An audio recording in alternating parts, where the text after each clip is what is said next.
علیکم ورحمۃ اللہ وبرکاتہ نحمدہ ونصلی علی رسولہ الکریم اما بعد فاعوذ باللہ من الشیطان الرجیم بسم اللہ الرحمن الرحیم۔ آپ تمام حاضران محفل ایک بار آقا صلی اللہ تعالیٰ علیہ وسلم کی بارگاہ میں درود پاک کا ہدیہ نچھاور کیجیے اور پڑھے۔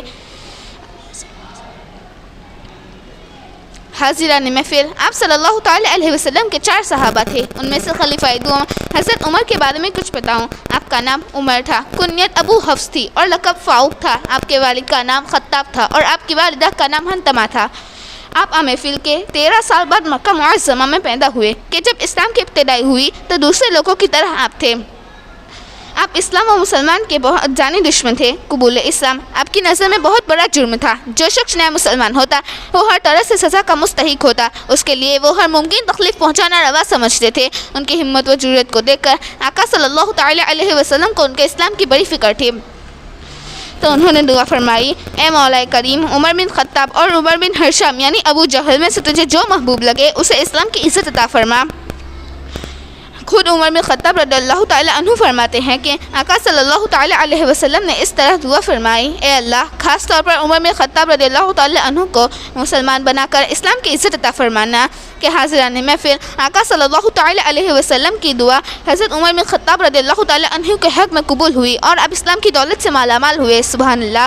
کہ آپ کے اسلام لانے کا واقعہ کچھ اس طرح ہے کہ تاریخ اسلام میں بڑی اہمیت رکھتا ہے۔ آپ ہجری 690 میں حضرت حمزہ رضی اللہ تعالیٰ عنہ کے قبول اسلام کے 3 دن بعد مسلمان ہوئے۔ آپ اسلام و مسلمان کے بہت سخت دشمن تھے۔ جو شخص اسلام لاتا اس پر جتنا قابو چلتا اتنا درویغ نہ کرتے، اور جس کو اسلام کا نشہ چڑھ جاتا اترتا نہ تھا، تو اس کی تمام سختیاں کسی کو اسلام و ایمان سے برگزیدہ نہ کر سکیں۔ آخر میں یہ فیصلہ لیا کہ کیوں نہ محمد عربی ہی کا قصہ پاک کر دیا جائے۔ اسی خیال سے تلوار لٹکائے ہوئے نکلے۔ راستے میں نعیم بن عبداللہ سے ملاقات ہوئی۔ انہوں نے کہا، عمر کہاں کا ارادہ ہے؟ جواب دیا، محمد عربی کا سر قلم کرنے جا رہا ہوں۔ کہا، تمہاری بہن کی گھر کی خبر لو، تمہاری بہن اور بہنوئی ایمان لا چکے ہیں۔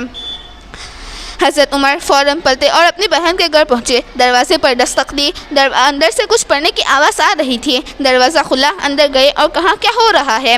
جواب ملا، کچھ نہیں۔ انہوں نے کہا، مجھے معلوم ہے کہ تم بد مذہب ہو چکی ہو۔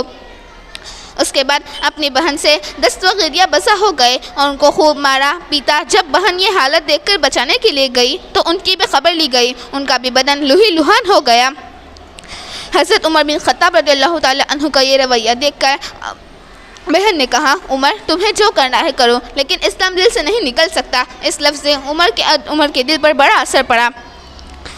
اپنی بہن کا عزم اور لوہی لہان بدن دیکھ کر محبت پیدا ہو گئی۔ کہا، تم جو پڑھ رہی تھی مجھے بھی سناؤ۔ بہن نے قرآن کے اجزاء سامنے لا کر رکھ دیے تو اس میں یہ سورہ لکھی ہوئی تھی، سبح للہ ما فی السماوات وہو فی الارض العزیز الحکیم وہو العزیز الحکیم، یعنی اللہ کی پاکی بولتا ہے، جو کچھ آسمان میں ہے اور جو کچھ زمین میں ہے وہی عزت و حکمت والا ہے۔ حضرت عمر پڑھتے جاتے اور ایک ایک لفظ پر ان کی حالت بدلتی جاتی۔ جب اس آیت پر پہنچے، آمنوا باللہ ورسولہ، تو بے اختیار ہو کر پکار اٹھے، اشہد ان لا الہ الا اللہ واشہد ان محمدا عبدہ ورسولہ۔ اس وقت رسول کریم صلی اللہ تعالیٰ علیہ وسلم کوئی اکرام کے مکان میں تشریف فرمائے تھے۔ حضرت عمر بن خطاب شمشیر بقیف وہاں پہنچے۔ انہیں اس حالت میں دیکھ کر صحابہ پریشان ہو گئے۔ حضرت حمزہ نے کہا، اگر نیک نیت سے آئے ہیں تو ٹھیک ہے، ورنہ انہی کی تلوار سے ان کی گردن جدا کر دی جائے گی۔ حضرت عمر نے جیسے ہی اندر قدم رکھا، آقا صلی اللہ تعالیٰ علیہ وسلم خود آگے بڑھ کر ان کا دامن پکڑ لیا اور فرمایا، کیوں عمر، کس ارادے سے آئے ہو؟